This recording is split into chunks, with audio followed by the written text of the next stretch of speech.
Systems of inequalities. The solution set for an inequality contains many ordered pairs. The graph of these ordered pairs fill in an area of the coordinate plane and may or may not include points on the boundary line. So for an example of using a test point to find the shaded region of an inequality, we could start by asking the graph x is less than -3. And for purposes of graphing the line, we're going to pretend this is the equation x equals -3. And how would I graph x equals -3?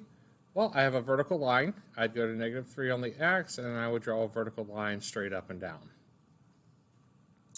Now, in order to find what side contains all the solutions, one side of this line contains all the solutions that are true, and one side contains ordered pairs that are false. So we're going to try an ordered pair, and we can use any point we like.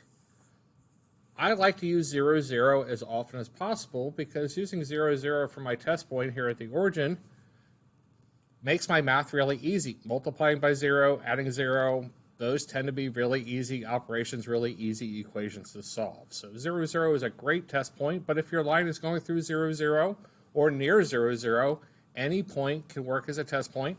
And you can try more than one. If you get one side of the line that's false, you could try a point on the other side and make sure it's true.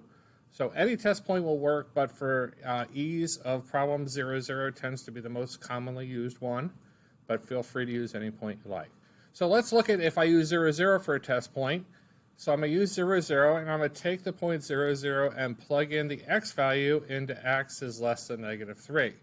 Well, I don't have a y value, so I'm just going to put in 0 for the x amount, and I have the inequality 0 is less than -3. Then I have to ask myself, is this true or is this false? Well, that's going to indicate, is this test point true or false, and indicate which side of the inequality has all the solutions.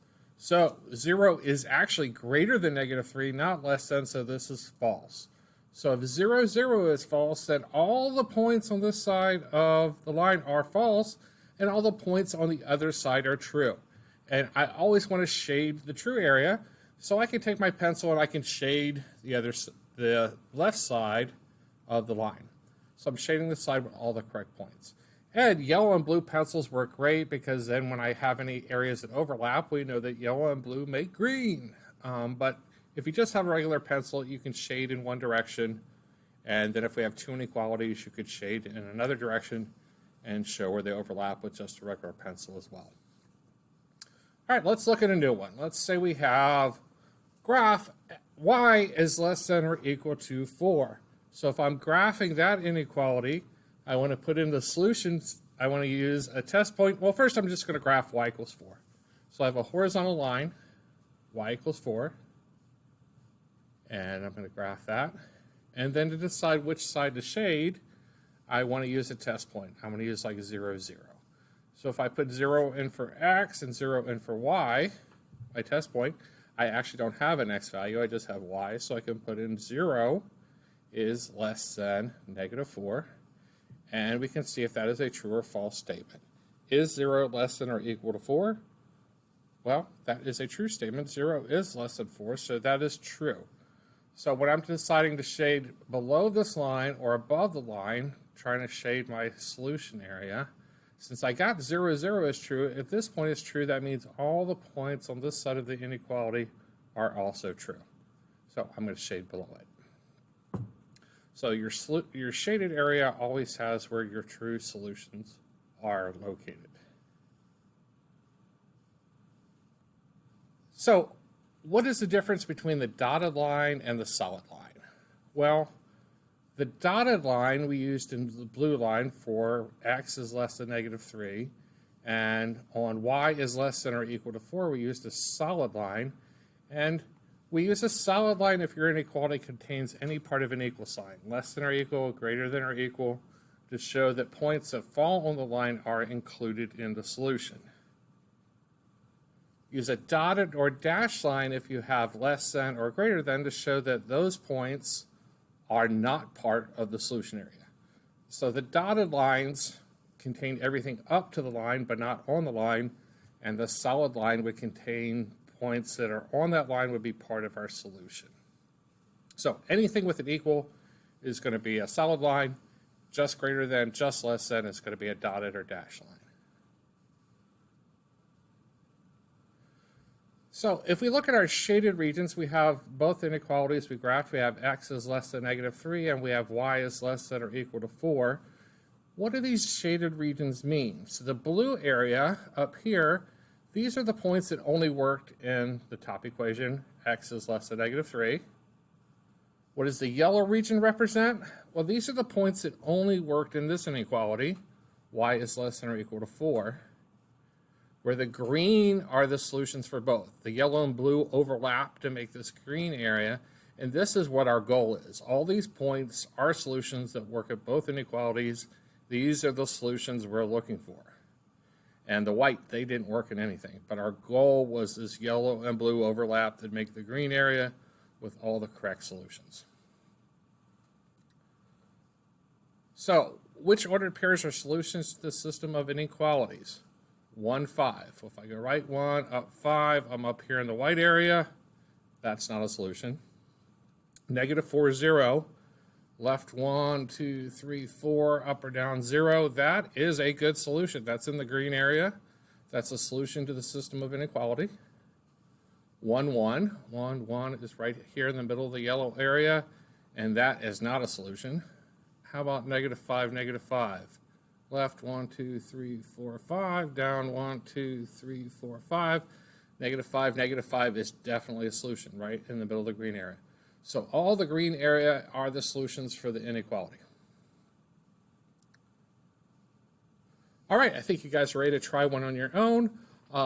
Graph the inequality and shade the solution region for x plus y is less than 3. Pause the video, come back when you're ready. All right, welcome back, welcome back. Let's see how you did. So for graphing purposes, I'd put this in slope-intercept form. I would subtract x from each side of y equals -x plus 3. My y-intercept is at +3. My slope is -1. So I can go down 1, right 1, down 1, right 1 as many times as I want. And then what kind of line should I use here for less than? Well, less than, I'm not including points on the line.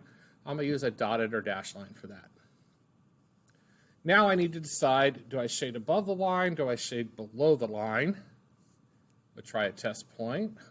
I'm nowhere near 0, 0. If I went through 0, 0 or near 0, 0, I could pick another one. I could pick 5, 5 or 6, 6 or -2, 0. So you can use any point you want, but we'll try to keep it simple. We'll use 0, 0 again. And I'm going to put 0 in for x. I'm going to put 0 in for y. Then I have the inequality 0 plus 0 is less than 3, or 0 is less than 3. Is that true or false? That is a true statement. 0 is less than 3. So my test point worked, meaning all the points on this side of the inequality work. So I want to shade below that line and show that all these points work in the inequality. And if I try to point up here in the white area, it would not work in the inequality, meaning that all the points on this side are false. They do not work in the inequality. All right, let's try another one. You guys try this one. Graph the solution of inequalities on a coordinate plane. Show the solution region for each system with shading. Pause the video, come back when you're ready to check. All right, we graph y less than -x plus 2. We're going to pretend it's equals for a minute, and we're in slope-intercept form. We're in y equals mx plus b. We have a y-intercept at 2. Slope of -3, down 3, right 1, down 3, right 1. Draw my line. I'm going to use a dotted line because it's less than. Then I'm going to try a test point. If I put 0, 0 in for my test point, even though it's close, not super close, I can tell it's not going through 0, 0. I get 0 is less than 2, which is true. So that's true, so I'm going to shade that side. Then I have my other inequality to graph. Y-intercept at -4. Slope of 2, up 2, right 1, up 2, right 1, up 2, right 1, up 2, right 1. And then because it's greater than or equal, I want to use a solid line. Then I need to decide which way do I shade. Do I shade above that line or below it? Well, let's use our favorite test point. Let's put 0, 0 in. And I get 0 is greater than or equal to -4, which is a true statement. So I'm going to shade above it, giving me all of this area that is in green is my solution area that works in both inequalities. And I hope that helps you guys with systems of inequalities. OUT spells out.